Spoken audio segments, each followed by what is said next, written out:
Gennady Golovkin training to fight his next opponent, which is rumored to be Camille Szeremeta.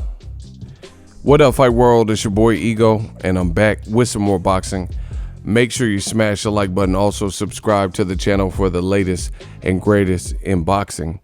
If you want to become part of the gang, notification gang, please hit the bell icon. Shout out to the super chats, channel donations, the Venmo donations, the Cash App, and the Patreon family. We working. Head over to Patreon, link in the description. You can go there or join and become a YouTube channel member. Just hit the join button underneath this video by the subscribe button.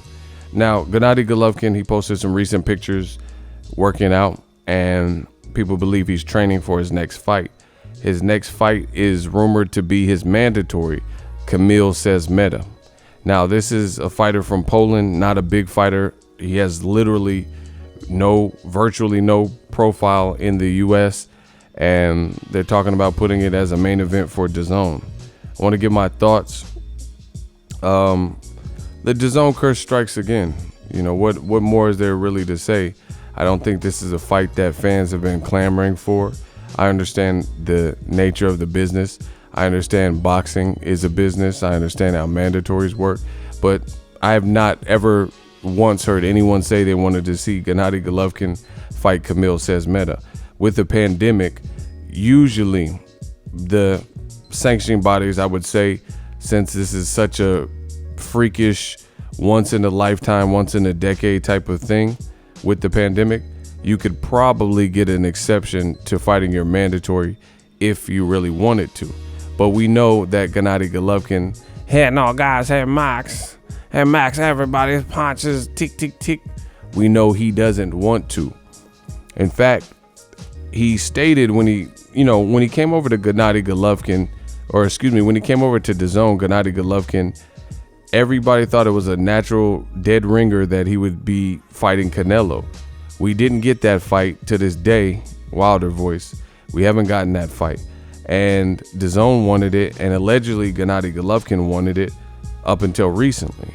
But if you go to DAZN and Sports Illustrated, following comments from his new trainer, Jonathan Banks, after he split with Abel Sanchez, they said he's not ready for Canelo because he has other plans, and he made a promise or whatever the case is to fight Camille Szeremeta.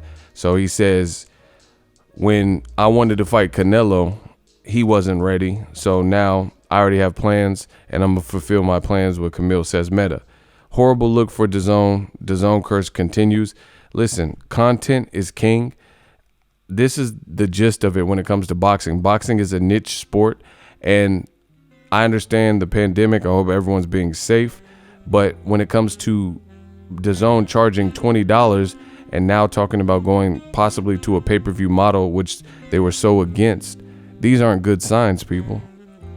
These are not good signs, because why go to a pay-per-view model now after you crucified and criticized those who were on the pay-per-view model and said you have such a platform where you don't have to do time buys and network deals. You have your own platform. You can go put an event on anytime you want, and now you're talking about going pay-per-view.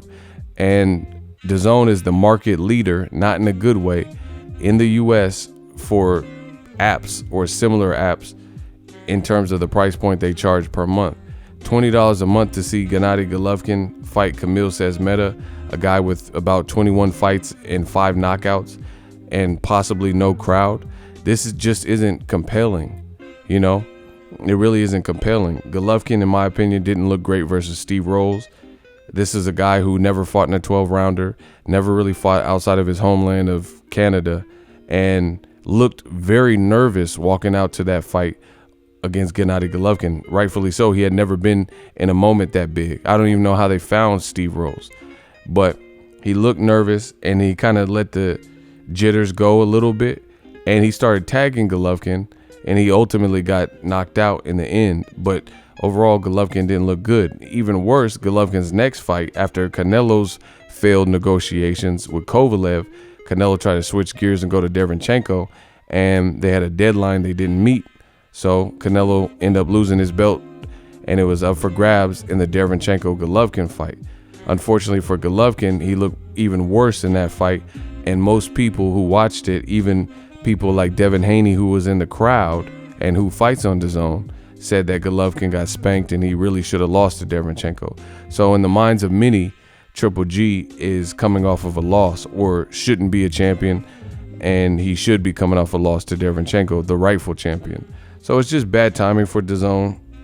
You know, I don't know if they care, but I don't see how they're going to acquire the NFL or NBA at this pace when you're not even conquering boxing and putting on the hottest fights. Golovkin's hottest fights, none of which have taken place on the DAZN app. Gennady Golovkin's best fights with Jacobs and 2 Canelo fights, those were all on HBO. So why is Golovkin fighting this echelon of competition? Steve Rolls, DEREYCHENKO, who lost to Jacobs already, you know, and DEREYCHENKO's a good fighter, and again, I do think he beat him, but how come Canelo versus Triple G, they couldn't get that done? I personally am not even keen on it, especially now, but even back last year. But it would have been a bigger fight for DAZN, clearly, than fights like Steve Rolls and Szeremeta. I just don't see what these fights really equate to. Again, I understand mandatories, but with the pandemic and the shutdown where no boxing could commence, I'm pretty sure there's ways to get out of it if you really wanted. You can pay guys step aside money. But Golovkin absolutely wants to fight this guy with no power, Szeremeta. He doesn't want to fight Canelo straight away, especially after a pandemic. I seen some pictures of Golovkin. It looked like he had gained weight. And I just question if the hunger is even there. And it's even worse for old media, because old media, they say a lot of different things and they boost up who they want to boost up and promote. And as soon as it looks like that spark begins to dim or fade and a guy looks like he's not the same, you see them jump ship. And that's what I kind of feel like with Golovkin. When he was first on HBO, it was nonstop. You were hearing about Golovkin, and they were comparing him to Bernard Hopkins and Marvin Hagler, and really trying to rewrite history before he had accomplished anything. And the names he was fighting and the names he continues to fight, he really doesn't have a legendary resume. And you could really argue the best names on his resume, he either lost to or he arguably lost to. Canelo, first fight was a draw. The second fight, Canelo won. DEREYCHENKO is a good name and a solid guy, you know, a ranked guy. DEREYCHENKO, in my opinion, as I mentioned, looked like he was going to drop or maybe even stop Triple G. So I thought he won the fight. And I also thought Daniel Jacobs beat Triple G. So I really don't understand what DAZN is doing with certain guys' careers in situations like this.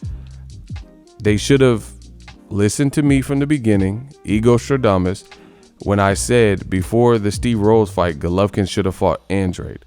Canelo was fighting Jacobs in a unification. Andrade has the belt that had always eluded Golovkin, the WBO belt. Billy Joe Saunders used to have that belt, and Golovkin never fought Billy Joe Saunders. So he never really was in possession of that WBO belt at 160. So had he fought and beat Andrade, that would have been a great resume name.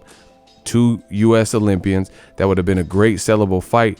And I think Demetrius Andrade was owed a big opportunity on the platform, since he was scheduled to fight Billy Joe Saunders for the WBO, but Billy Joe Saunders failed a drug test. They have not taken care of an African-American fighter on DAZN, Demetrius Andrade, and put him in the big opportunity fights. He can't get Triple G.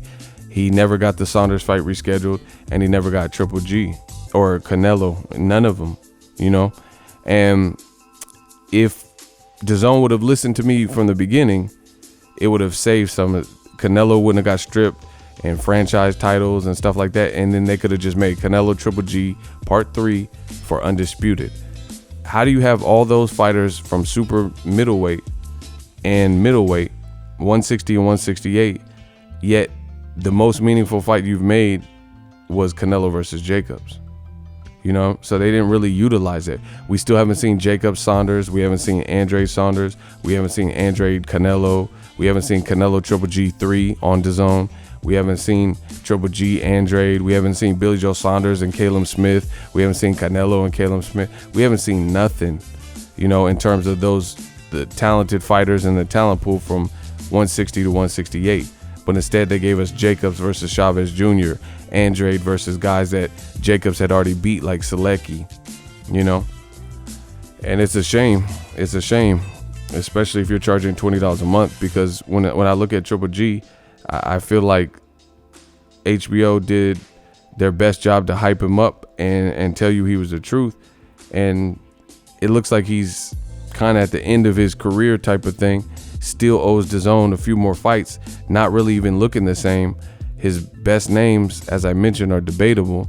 He's 38, I think it is, about 38 years old. And they're trying to put him in there with Camille Szeremeta. This fight just does nothing. And I think boxing fans are at a point where, again, it's a niche sport. How many people want to see the Szeremeta fight? What does that really mean? You know, what does that really do for Golovkin? And DAZN came out with these crazy inflated purses for fighters, and it's backfiring totally. Like you're giving Canelo and Triple G X amount of dollars, double-digit millions to fight these types of fights. And I know there's no way, especially Golovkin, there's no way a fight with Szeremeta, with or without a crowd, is doing crazy numbers. Same thing with Steve Rolls, because even hardcore boxing fans like myself aren't even familiar with those guys. Yet and still, old media, when PBC first came out in 2015, a lot of what the negative articles you've seen, they said investors are thinking about pulling out Waddell and Reed. They said that PBC is overpaying fighters, etc.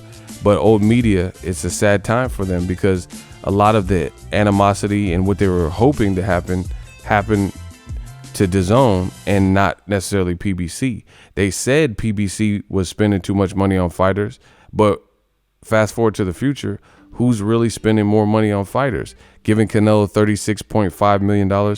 Golden Boy just came out and said that Canelo will not fight in his next fight a champion. They're talking about guys like David Lemieux. They're talking about guys like John Ryder. These aren't the best fights. Canelo, at least he has youth on his side. He's looked better in recent performances. Didn't think he looked great at Kovalev in the Kovalev fight, but that was at 175, a new division. Golovkin's not even challenging himself like that, nor does he have a resume like Canelo. So, I feel like the Golovkin wave has exponentially died down, and it's just another fight that's uninteresting. And I wouldn't stop my plans if I had plans. Luckily we're in a quarantine, but I wouldn't stop it for a fight like that. And boxing could be turning away people by these types of matches. Again, I understand a pandemic, but they were going to make this fight pre-pandemic, so that's really no excuse. This just isn't the fight that I think boxing fans are requesting. Let me know what you guys think. Drop your thoughts in the comment section. So overall, it's definitely looking bad for old media. Again, they put Triple G on a pedestal, especially during his HBO run and his HBO days. And you look at his resume, it really hasn't equated to what they said he was or was going to be, comparing him to Bernard Hopkins and guys like Marvin Hagler. People were even saying that Triple G could beat Roy Jones and all types of crazy stuff, right? But every time the moment for the biggest career-defining legacy type wins came up, like Andre Ward, that would have been a great fight for Triple G. And I talked about it then, and I'm saying it now. Triple G avoided that fight. Him and his team, they could have took that. That would have solidified Triple G at the right time. Then we wouldn't have to say, oh, he got old or he's too old. See, old media, they never put Triple G through the ringer like they do other fighters, especially black fighters. And when opportunities arise, like for Triple G to have fought Andre Ward, they made excuses for that not to happen. And then now when Triple G is showing signs of wear and tear and signs of aging or regressing, then they say and make the excuse, oh, father time, age caught up with him. But years earlier, when he could have fought Andre Ward, those types of career-defining legacy fights, he didn't do it. Here's another question. Another African-American fighter in JERMALL Charlo That was his mandatory.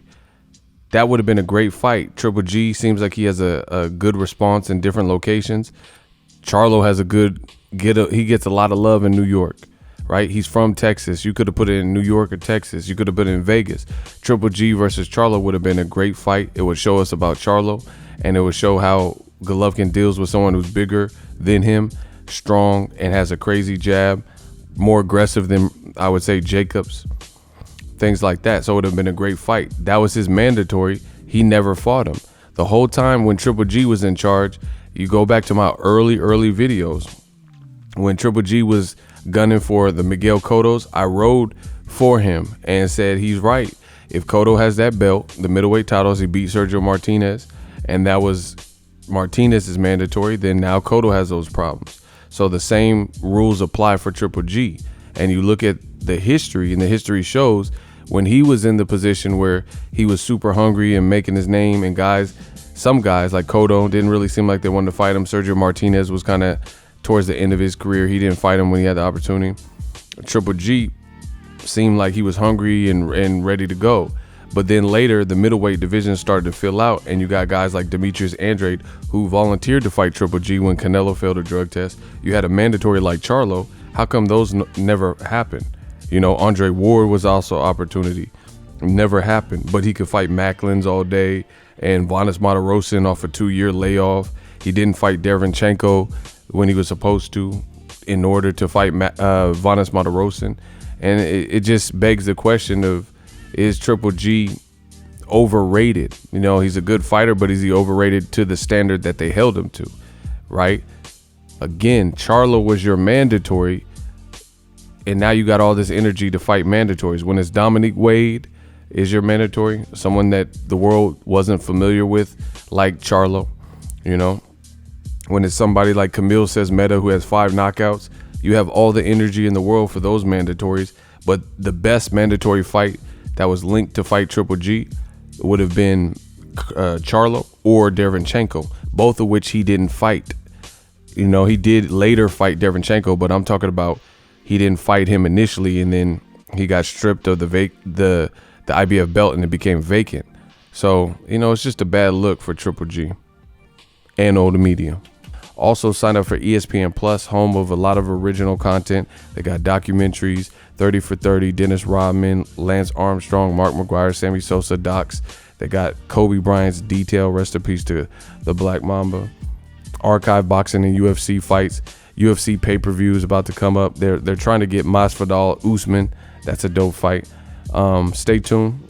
Get that ESPN Plus pay-per-view. Use my link. It does help the channel in a phenomenal way. You know, you can get it as a standalone app, or you can bundle it. ESPN Plus, Hulu, and Disney Plus, all 3 apps, one price, $12.99. So I really don't understand the direction with Gennady Golovkin in recent memory.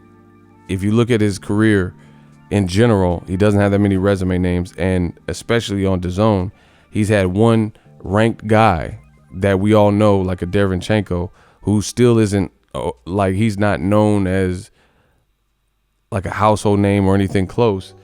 It was a good fight, bad performance from Golovkin. But then the other 2 guys, if he fights Camille Szeremeta and Steve Rose, these are just really obscure names. Let me know what you guys think of Triple G. Did he fall off? Do you understand the direction? If so, I would love to hear it in the comment section. What they're doing with Triple G and what happened. You know, what happened to old media? They were saying he would literally about a couple years ago or a year ago, they were saying he was on the pound for pound list. They were putting him above Terrence Crawford. Now you don't even hear anyone talk about. You don't hear no one from old media even talk about Triple G. You see no buzz. He's not really on his social media handles up until recently. You know, he posts sporadically. So I don't even know if Golovkin has the hunger anymore. So I really have no interest in the Szeremeta fight, nor even a Canelo fight at this point. I think we all know the outcome of Canelo Triple G 3. Canelo didn't get knocked out or knocked down in 2 fights, 24 rounds. At this point, Golovkin looks to be fading. He's older than Canelo, and even in his offseason, he doesn't look like he's in the year-round shape that maybe he was when he was a little bit younger. I just don't see what's the need for that fight, and I don't know who's approving these DAZN fights. But we'll see if he fights Szeremeta. Let me know if you know anything about Szeremeta. I don't really see with 5 knockouts how he's gonna beat Golovkin, and I think fans are just getting tired of those types of matches, pandemic or not. Let me know what you guys think. Drop your thoughts in the comment section. As always, hate, comment, and subscribe. Till next video is Ego signing off. So if you enjoyed this video and want more content like this on the channel, you can show your appreciation by going to the PayPal donate button or the YouTube support button, and you can donate any amount that you feel is equivalent to the value of this video. Much more to come. Thank you guys for your support. Boxingego, the future of boxing.